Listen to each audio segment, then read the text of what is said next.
buenos días. Estamos desde la Feria Internacional del Libro de Bogotá, hoy desde el stand de lectores.co, celebrando un sábado, el primer sábado de esta feria que nos ha traído bastante lluvia, pero muchos lectores y muchos invitados muy interesantes. Hoy estamos con Catalina Navas, una autora extraordinaria que nos ha sorprendido con cuentos y con novelas que nos maravillan, y tenemos el gusto de entrevistarla hoy, de conversar un poco sobre su obra y también sobre su trabajo en Bibliored, que es creo que una de las cosas más bonitas para nosotros los lectores. Catalina, buenos días. Hola Natalia, qué alegría estar acá con los compañeros de lectores. Qué chévere, gracias por venir. Catalina, estaba pensando en El movimiento en la crisálida, una obra maravillosa tuya que retrata una forma de las muchas formas de ser de las familias.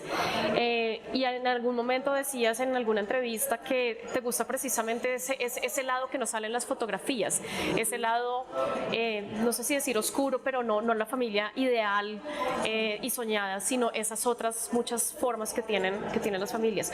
¿Por qué nos cuesta tanto desidealizar a las familias y por qué lograste tú mostrar esa faceta en este libro? O sea, ¿por qué ese interés en mostrar ese otro lado? Bueno, no, yo creo que es apenas normal que todos los seres humanos construyamos siempre una imagen de lo que queremos proyectar hacia afuera, y eso pues la familia no es excepción. Los archivos que nosotros hacemos sobre las familias, los álbumes familiares, la gente que por ejemplo en los años 90 o bueno, hoy en día estamos haciendo videos todo el tiempo de nuestras familias, de nuestros hijos, pues todo el tiempo siempre estamos retratando o conservando para el futuro lo que para nosotros es más agradable, y eso es apenas normal, digamos, pues es como un impulso natural. Pero luego cuando lo ves hacia atrás, pues te das cuenta que solamente han quedado registradas fijadas en los archivos y en lo duro, en las fotos, en los videos, en las cosas que pues, probablemente son las más conservadoras, como lo que más nos apegan a los moldes y a lo que se espera de las familias. Entonces las familias son, sí, exacto, súper heteronormativas.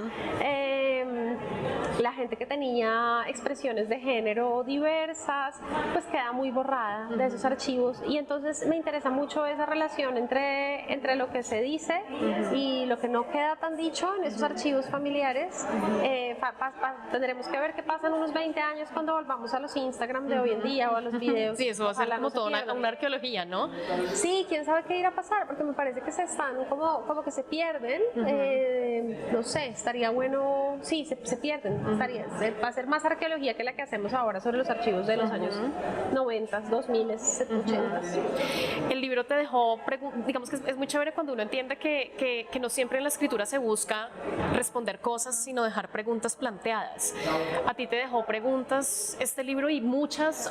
Esa pregunta me encanta, Natalia, gracias por hacerla, porque yo soy una persona como de preguntas muy largas, como de que yo creo que yo me hago una pregunta hace 15 años y la puedo responder hoy, y siguen abiertas esas preguntas. Entonces, claro, total, las preguntas que abre el libro no las cierra, también me hace también preguntas como sobre mi propio oficio también de escribir, de lo que ha sido un libro muy bonito porque me ha permitido conectarme con los lectores de una manera que no había pasado con los libros anteriores. Entonces, por ejemplo, es un libro que al estar que yo lo leo como tan poroso, porque precisamente está basado en un archivo poroso, pues los lectores los llenan los huecos con su propia experiencia y con su propia lectura. Entonces el libro siempre es distinto dependiendo de los lectores que los tengan. Entonces hay gente que me dice como no, yo no lo pude terminar de leer porque ese personaje me cae súper mal, es un clasista terrible, me acuerda de mi tío no sé qué, que siempre le dimos mucha pena y se quiso vivir a los barrios del norte,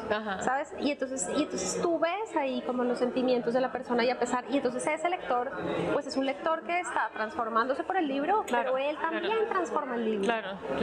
Me gusta mucho hablar con los lectores también, porque por ejemplo hay unos que me dicen no, imagínate ese barrio tan pobre, y yo como sí, y hay otros como no, ese barrio de gente tan rica, y yo como ¿sabes? Como que todo es un libro que se lee tan distinto por la gente. Me parece lindo eso que cuentas, porque siento que es una dinámica que ahora se está dando más entre autores y autoras y sus lectores. Lo que pasaba antes con las telenovelas, la gente paraba a alguien en la calle y le decía, o sea, regañaban a los actores porque estaban interpretando a alguien que les caía mal, y creo que eso ha cambiado cambiado un poco y ahora hay un involucramiento mayor, siento yo, con los libros, y la gente le gusta, digamos, a los lectores les gusta detenerse a hablar con sus autores y autoras y cuestionarlos y preguntarles, y se involucran más. O sea, como que ya el libro está logrando tomar ese espacio que en algún momento era muy de la televisión, y ahora la gente se siente más cercana. También supongo que la literatura está siendo más cercana. Tal vez, ¿tú cómo ves eso? Cuando me cuentas eso de la relación con la gente que le gusta a uno un personaje y te lo cuenta y te lo comparte a ti, que creaste el libro.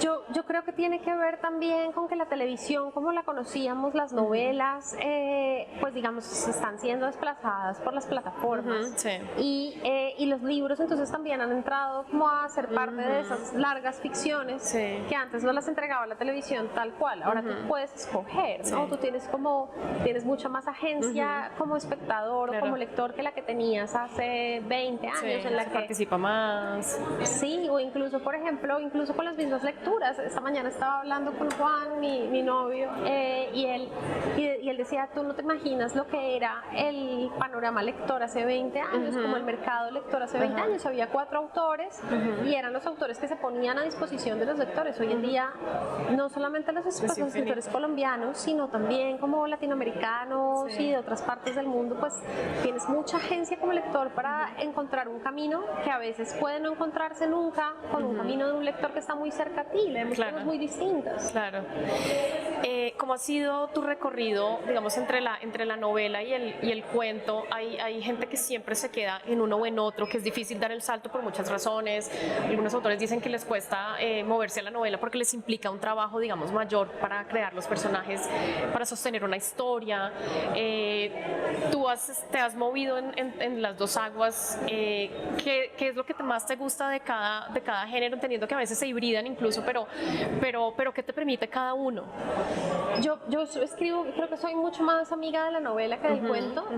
Los cuentos me cuestan mucho más trabajo. Creo que para escribir un cuento tiene que ser, creo que Murakami lo decía en algún momento, como que en una novela uno se puede permitir ciertos deslices, o más que deslices diría yo, como ciertas derivas. La novela te puede llevar a lugares que no tienen una salida, ¿no? Pero en cambio los cuentos creo que son unidades como que tienen que estar mucho más armadas, y a mí me ponen mucho más nerviosa. Entonces yo trato digamos como de no, pero una cosa que sí me interesa mucho son los relatos cortos para niños, que eso digamos sí me interesa. Ahorita estoy terminando un libro de cuentos, de relatos cortos, pero para niños, que también la escritura para niños es algo que me parece que es un ejercicio intelectual, pues que a mí me parece, que a mí por lo menos me estimula un montón y que disfruto mucho como escribir para los niños. Entonces igual, así como exploro, no sé, el ensayo, la novela, los archivos, pues también me interesa escribir para niños. Y hablando precisamente de lectores, tu trabajo en Biblored, ¿qué ha representado para ti? ¿Qué representan para ti los lectores ahora que estás también en ese lado? Es decir, no solo estás escribiendo, o no solo, digamos, continúas en el camino de escribir para un público, sino que estás en permanente contacto con lectores y promoviendo estos temas. Estás más cerca también de ese lado, conociendo las inquietudes de la gente, porque la gente lee o no lee, qué le gusta, qué le disgusta. ¿Cómo ha sido esa experiencia en Biblored y cómo ves el estado de la lectura en Colombia hoy? Pues a mí me ha abierto un montón como los ojos y el corazón a unas cosas que yo nunca antes había visto. Entonces, claro, por ejemplo, uno dice, es que en Colombia la gente no lee. Y es como, mira, es que no hay las vías de acceso para que la gente lea.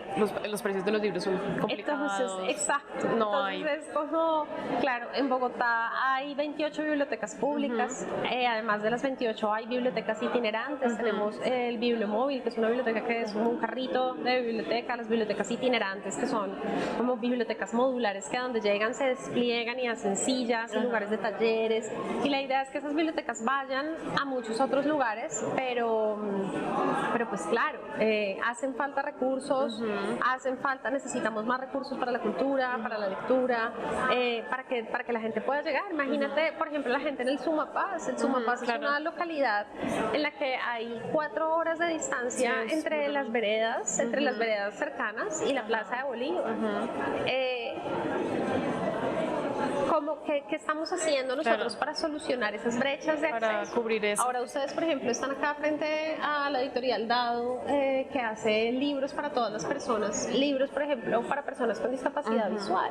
Entonces, pero es una editorial entre la cantidad de editoriales que hay. Entonces, pues sí, hay una cantidad de personas que no tienen acceso a los libros y es como, bueno, ¿cómo vamos a hacer para que se pueda salvar ese hueco tan grande que hay ahí? Podamos cada vez más cerrar esa brecha? Esa es una pregunta que me hago todo el tiempo y también pues con mis libros, pero bueno, tampoco, sí. Finalmente, Catalina, ¿qué estás leyendo ahora? O más bien, ¿cuál fue el último libro que leíste? Mira, te voy a contar más bien cuáles son los libros que compré en la feria, que son los libros que voy a leer. Empiezan a hacer filita. Compré el libro de Gabriela Jáuregui que me conmovió profundamente, que está en Sexto Piso, Feral, una novela que habla también sobre los archivos y bueno, nada, me interesó muchísimo, me conmovió mucho su presentación, entonces salí a comprarlo de una. Qué lindo. Compré una novela que se llama Los Optimistas, de una escritora que en este momento se me olvida su nombre, que se relaciona mucho con el movimiento en la crisálida, porque es una novela también que ocurre en los 80s, en la crisis del VIH en Nueva York, entonces dije, bueno, nada, tengo que leerla. Me compré también el libro de David Eufrasio nuevo, que está en Angosta, que son como otras narraciones de animales, me interesa un montón lo animal, entonces estoy en esos tres por ahora. Muy chévere, Catalina, muchísimas gracias. Muchas gracias, Natalia. Muchas sábado. gracias a los amigos de lectores.co. Muchísimas gracias.